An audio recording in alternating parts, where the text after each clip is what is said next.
K ramp అని కొత్త Telugu cinema నిన్న శనివారం అక్టోబర్ 18న దీపావళి కానుకగా థియేటర్స్లో రిలీజ్ అయిన విషయం తెలిసిందే. ఇక సినిమా హీరో వచ్చేసి కిరణ్ అబ్బవరం. పోయిన సంవత్సరం దీపావళికి కా సినిమాతో మంచి బ్లాక్ బస్టర్ ఇచ్చాడు. మధ్యన దిల్ రుబా అనే ఒక డిజాస్టర్ పడింది. ఇక కే ర్యాంప్ అనే టైటిల్, కే అంటే మన అబ్బాయిలకు తెలుసు కే అంటే ఏంటనేది ఒరిజినల్ మీనింగ్. బట్ ఈ సినిమాకి సంబంధించి కే ర్యాంప్ అంటే కిరణ్ ర్యాంప్ అనుకోవచ్చు, లేదా సినిమా మొత్తం కేరళలో జరుగుతుంది కాబట్టి కేరళ ర్యాంప్ అనుకోవచ్చు, లేదా ఈ సినిమాలో హీరో క్యారెక్టర్ పేరు కుమారు, సో కుమార్ ర్యాంప్ అనుకోవచ్చు. మొత్తానికి ఎలాగైనా అనుకోవచ్చు, బట్ అసలైన మీనింగ్ మనకు తెలుసు కే ర్యాంప్ అంటే ఏంటి అనేసి. ఇక సినిమా ఎలా ఉంది అని చూస్తే ఓపెనింగ్ షాట్లోనే మనకు మన ఆలీ చాలా రోజులతో కనపడ్డాడు, కమెడియన్ ఆలీ అండ్ శ్రీనివాస్ రెడ్డిలతో వాళ్ళకు మన కిరణ్ అబ్బవరం స్టోరీ చెప్తున్నట్టు చెప్పారు మొత్తం కథ. ఇక ఓపెనింగ్ షాట్లో మన హీరో ఇంట్రొడక్షన్ షాట్లో జనరల్గా కిరణ్ అబ్బవరం సినిమాలో ఒక పాటో ఫైటో పెట్టుకుంటారు. ఈ సినిమాలో డిఫరెంట్గా మనకు యూట్యూబ్లో ఒక పంచ కట్టుకుని డ్యాన్స్ చేస్తుంది చూడండి, ఒక అతను చాలా బాగా చేస్తాడు పాత 90sలో వచ్చే పాటలకి. సో అతనితో పాటు కిరణ్ అబ్బవరం లుంగితో ఇంట్రడక్షన్ బాగుంది, అది నవ్వు వచ్చింది. ఒక 2 పాటలు పెట్టుకున్నారు, బాగా అనిపించింది. కానీ అక్కడే మనకు సాయి కుమార్ క్యారెక్టర్ వచ్చింది, ప్లస్ హీరోని మనకు కిరణ్ అబ్బవరంని ఏదో ఎంసెట్ రాస్తున్నట్టు చూపించారు. మరి ఆయన దారుణంగా ఉంది అసలు. ఎంసెట్ రాసే వాళ్ళు 17-18 ఏళ్ళు ఉంటాయి, కిరణ్ అబ్బవరంకి 30+ ఉంటాయి. ఆ ఏజ్ గ్యాప్ కనపడుతుంది. మరి అంత కన్విన్సింగ్ అనిపించలేదు. ఎంత ఎంసెట్ రాయడం ఏంటర్ బాబు అనిపించింది. కానీ ఇంకా సరే, ఇంకా అప్పటికే హీరో క్యారెక్టర్ని ఎలా ఎస్టాబ్లిష్ చేశారంటే మనం ట్రైలర్లో చూసాం కదా, అంటే తాగుబోతూ చిల్లర గానిలాగా చూపించారు.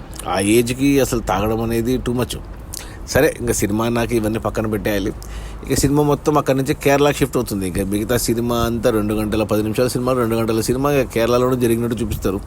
బట్ కేరళలో ఎక్కువ షూట్ చేయలేదు, ఏదో కొద్ది పాటు కాలేజీ వరకు కేరళలో షూట్ చేశారు. ఇక మిగతా అన్ని హైదరాబాద్లోనే కానిచ్చేశారు. ఆ అథెంటిసిటీ రాలేదు, కేరళలో తీసినట్టయితే ఫీల్ ఎక్కడ రాలేదు సినిమా.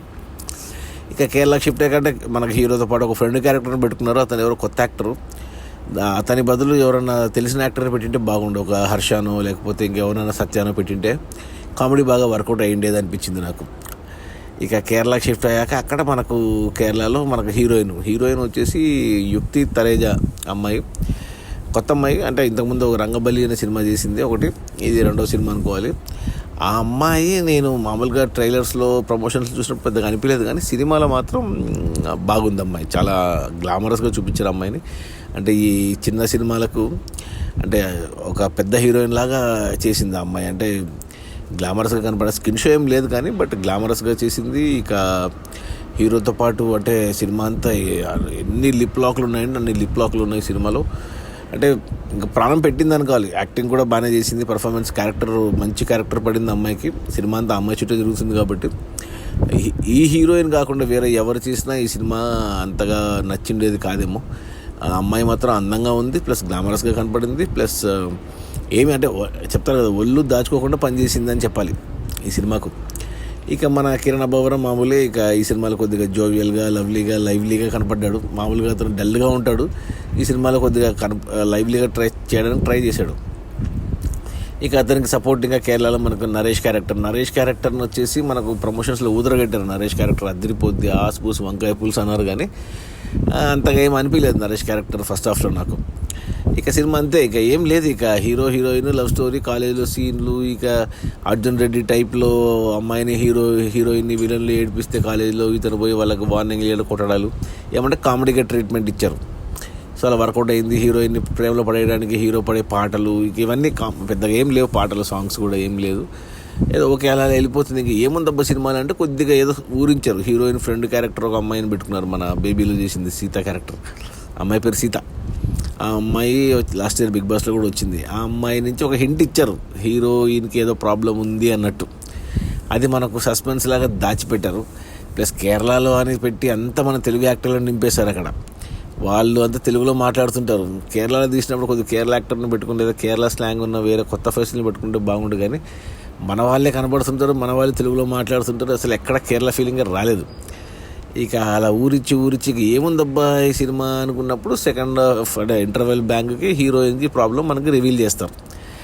అది అంత కన్విన్సింగ్ అనిపించలేదు నాకు.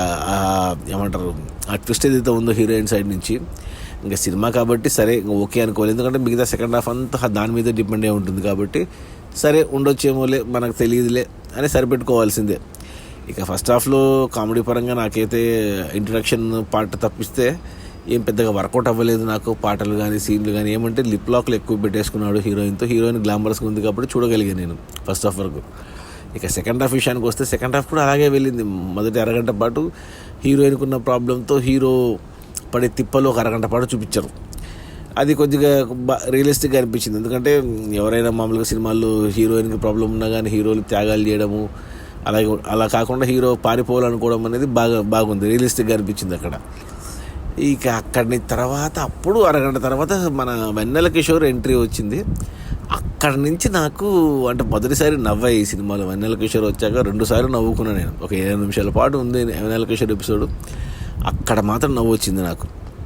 ఆ 20 నిమిషాల తర్వాత ఇంకో 10 నిమిషాల పాటు బాగానే తీసుకెళ్ళాడు. అంటే లాస్ట్ గంటన్నర నుంచి 2 గంటల వరకు అరగంట పాటు సినిమా బాగా తీసుకెళ్ళాడు.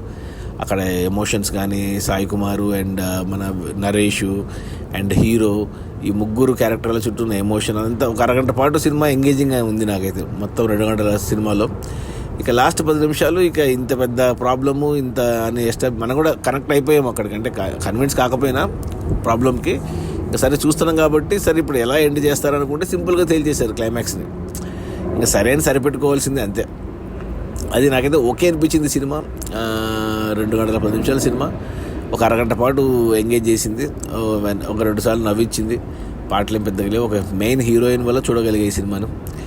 సో నా రేటింగ్ వచ్చి 2/5. ఈ కే ర్యాంప్కి మన కిరణ్ అబ్బవరం ర్యాంప్కి. ఒకటి కిరణ్ అబ్బవరం అనే దానికి ఒక మంచి స్టార్టింగ్లో భలే జస్టిఫికేషన్ ఇచ్చారు. అది భలే అనిపించింది. డైరెక్టర్ ఎలా ఆలోచించాడో కానీ అంటే మనం బైక్స్ మీద కార్ల మీద రాసుకుంటారు కొంతమంది డాడ్స్ గిఫ్ట్ అని. దానికి కిరణ్ అబ్బవరం పేరుకి లింక్ చేసిన విధానం నచ్చింది. ప్లస్ క్లైమాక్స్లో ఈ సినిమా అంతా అయిపోయాక ఒక చిన్న ఫన్ ఎలిమెంట్ ఉంది ఒకటి. అది కూడా వెళ్ళే ముందు చిన్నగా స్మైల్ ఇప్పించి పంపించేశాడు. సో ఓవరాల్గా ఓకే అనిపించింది సినిమా. ఇక ఫ్యామిలీతో చూడొచ్చా అంటే వద్దనే చెప్తాను. ఎందుకంటే చాలా లిప్ లాక్లు ఉన్నాయి హీరోయిన్తో. సో అవి ఫ్యామిలీతో పోతే ఇబ్బందే. ప్లస్ చాలా బూత్ మాటలు, అంటే బూత్ అంటే ఏమంటారు వాటిని ఇంకో రకంగా చెప్పించారు. బూత్ డైలాగులు ఏమంటారు డబుల్ మీనింగ్ డైలాగులు. సో ఇది కేవలం మాసెస్కి, అందులో యూత్కి, అందులో మగవాళ్ళకి మాత్రమే నచ్చుతుంది ఈ సినిమా, మాసెస్కి. సో ఫ్యామిలీతో వద్దు. ఎవరైనా అబ్బాయిలు కాసేపు 2 గంటలు ఎంజాయ్ చేయాలంటే చూడవచ్చు. రేపు పొద్దున ఓటీటీలో వచ్చి చూస్తామన్నా పర్లేదు. ప్రొడక్షన్ వాల్యూస్ పెద్దగా లేదు, బడ్జెట్ లేదు సినిమాకు, తెలిసిపోతుంది. ఓకే అని చెప్పాలి. నాకు కిరణ్ అబ్బవరం సినిమాల్లో ఎస్ఆర్ కళ్యాణోపం నచ్చింది. మొదటి సినిమా తంది, 2వ సినిమా. ఆ తర్వాత లాస్ట్ ఇయర్ వచ్చిన చాలా బాగా నచ్చింది. ఇక ఏ సినిమా నచ్చలేదు. ఈ సినిమా కూడా okay, just time pass movie. Just 2 గంటల పాటు జస్ట్ అలా నవ్వుకోవాలి, కొద్దిగా హీరోయిన్ అందాల్ని చూడాలి అనుకుంటే అబ్బాయిలు మాత్రం ఒక ట్రై చేయొచ్చు. ఇక అమ్మాయిలు కానీ లేకపోతే ఫ్యామిలీస్ కానీ పిల్లలు కానీ దూరంగా ఉండడం మంచిది. అది ఈ కే ర్యాంప్. నా రేటింగ్ వచ్చి 2/5. ఓకే.